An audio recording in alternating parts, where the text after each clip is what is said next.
75 साल के हुए पीएम मोदी, ट्रंप ने दी जन्मदिन की बधाई। क्या मिटने वाली है भारत अमेरिका की दरारें? भारत के प्रधानमंत्री नरेंद्र मोदी का 75वां जन्मदिन सिर्फ एक निजी अवसर नहीं रहा, बल्कि यह दिन अब एक राष्ट्रीय पर्व का रूप ले चुका है। जब देश का एक नेता अपने जन्मदिन को जनसेवा, राष्ट्रीय विकास और अंतर्राष्ट्रीय कूटनीति के मंच पर एक संदेश के रूप में प्रस्तुत करता है, तो ये स्पष्ट हो जाता है कि वो नेता सिर्फ एक राजनेता नहीं, बल्कि एक विचारधारा का नाम है। 17 सितंबर 2025 को प्रधानमंत्री मोदी ने अपना 75वां जन्मदिन मध्य प्रदेश के धार जिले के भैंसोला गांव में मनाया, जहां उन्होंने महिलाओं और पारिवारिक स्वास्थ्य एवं पोषण से जुड़ी नई योजना की शुरुआत की। साथ ही पीएम मित्रा टेक्सटाइल पार्क का शिलान्यास कर भारत को वैश्विक टेक्सटाइल हब बनाने के संकल्प को नई दिशा दी। ये सिर्फ योजनाओं की शुरुआत नहीं थी, बल्कि एक संकेत था कि उम्र चाहे जितनी भी हो, नेतृत्व में ऊर्जा, दृष्टिकोण और समर्पण कभी भी थमता नहीं है। इस खास दिन को और भी खास बना दिया अमेरिका के राष्ट्रपति डोनाल्ड ट्रंप की ओर से आए एक फोन कॉल ने, जिसने भारत की बदलती वैश्विक छवि को एक बार फिर से उजागर किया है। ट्रंप, जो अब तक भारत के रूस से तेल आयात और यूक्रेन युद्ध में भूमिका को लेकर आलोचक रहे थे, उन्होंने पीएम मोदी को फोन कर न सिर्फ बधाई दी, बल्कि भारत के शांति प्रयासों की खुले शब्दों में सराहना भी करी। ट्रंप ने ट्रुथ सोशल पर लिखा, नरेंद्र, रूस और यूक्रेन के बीच युद्ध समाप्त करने में आपके समर्थन के लिए धन्यवाद। ये बयान केवल औपचारिकता नहीं थी, बल्कि एक रणनीतिक मोड़ था।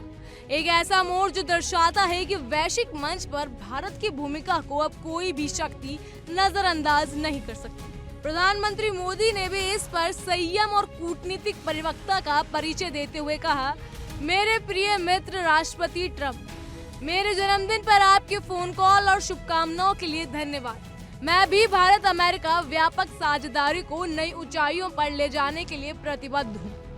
प्रधानमंत्री नरेंद्र मोदी के जन्मदिन को लेकर देश में जो उत्साह और सक्रियता दिखी जा सकती है, वो किसी सामान्य जननायक के लिए नहीं होती। 2014 में सत्ता संभालने के बाद से मोदी ने अपने हर जन्मदिन को केवल व्यक्तिगत नहीं, बल्कि राष्ट्रीय हित और समाज सेवा के पर्व के रूप में बनाया है। 2014 में गांधीनगर जाकर मां हीराबेन से आशीर्वाद लेने और उनका दिया हुआ पैसा जम्मू कश्मीर राहत कोष में दान करने की सादगी आज भी लोगों के दिल में बसी है। तभी से ये परंपरा बन गई कि प्रधानमंत्री के जन्मदिन पर कोई न कोई जनहित अभियान शुरू किया जाए और पूरे देश को इसे सेवा सप्ताह के रूप में मनाया जाएगा। 2015 में उन्होंने भारत पाक युद्ध की याद में शौर्यांजलि प्रदर्शनी में भाग लिया, तो 2016 में दिव्यांगजनों को उपकरण वितरित कर समाज के उस वर्ग को सम्मान दिया जिसे अक्सर उपेक्षित रखा जाता है।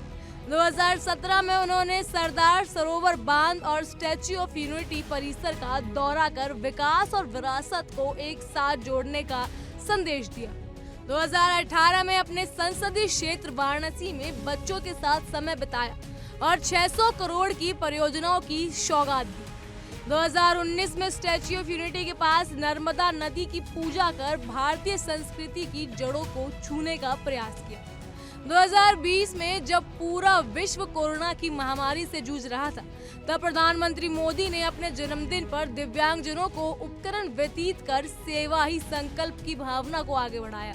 2021 में देश ने उनके जन्मदिन पर एक दिन में 2.5 करोड़ वैक्सीन लगवाने का रिकॉर्ड बनाया, जो किसी भी वैश्विक नेता के जन्मदिन पर दुनिया का सबसे बड़ा सार्वजनिक स्वास्थ्य आयोजन बन गया।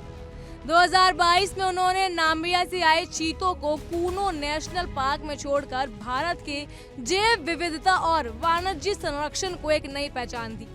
वहीं 2023 में दिल्ली में यशोभूमि का उद्घाटन और विश्वकर्मा योजना की शुरुआत ये दर्शाती है कि प्रधानमंत्री मोदी का हर जन्मदिन देश के निर्माण और आत्मनिर्भरता का एक नया अध्याय बन जाता है।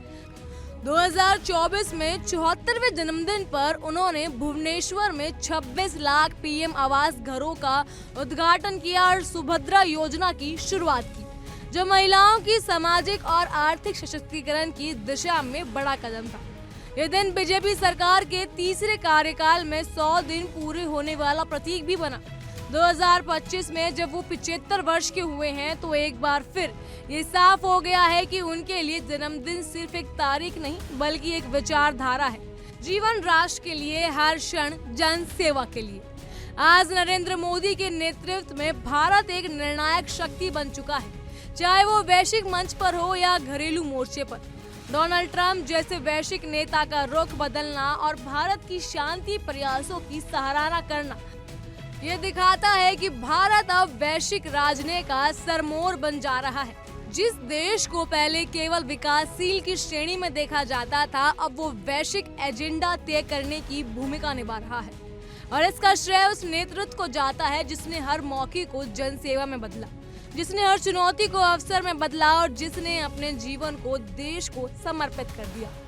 प्रधानमंत्री मोदी का मानना है कि जन्मदिन व्यक्ति का जश्न नहीं बल्कि समाज और देश के लिए कुछ नया करने का अवसर है। इस विचारधारा के पीछे जो संकल्प है वही उन्हें एक साधारण राजनेता से एक असाधारण नेता बनाता है। जब एक प्रधानमंत्री अपना जन्मदिन भैंसोला जैसे सुदूर गांव में जाकर मनाता है, जहां वह टेक्सटाइल हब की नींव रखकर लाखों रोजगार संभावनाएं पैदा करता है, जब वह महिलाओं और बच्चों के लिए स्वास्थ्य योजना शुरू करता है, तब ये समझा जा सकता है कि ये जन्मदिन नहीं एक आंदोलन है, विकास का, विश्वास का और आत्मनिर्भर भारत के निर्माण का। और यही कारण है कि आज नरेंद्र मोदी का जन्मदिन केवल बीजेपी कार्यकर्ताओं के लिए नहीं बल्कि करोड़ों भारतीयों के लिए गर्व और प्रेरणा का दिन बन गया है। कूनों से काशी तक, टेक्सटाइल से टेक्नोलॉजी तक, गांव से वैश्विक मंच तक, प्रधानमंत्री मोदी का 75वां जन्मदिन भारत की आत्मविश्वास और विश्व में उसकी भूमिका को दर्शाता है। इस पर आपका क्या कहना है, हमें कमेंट सेक्शन में जरूर बताइएगा। फिलहाल के लिए इतना ही। तमाम खबरों के लिए फॉलो कीजिए इंडिया डेली को।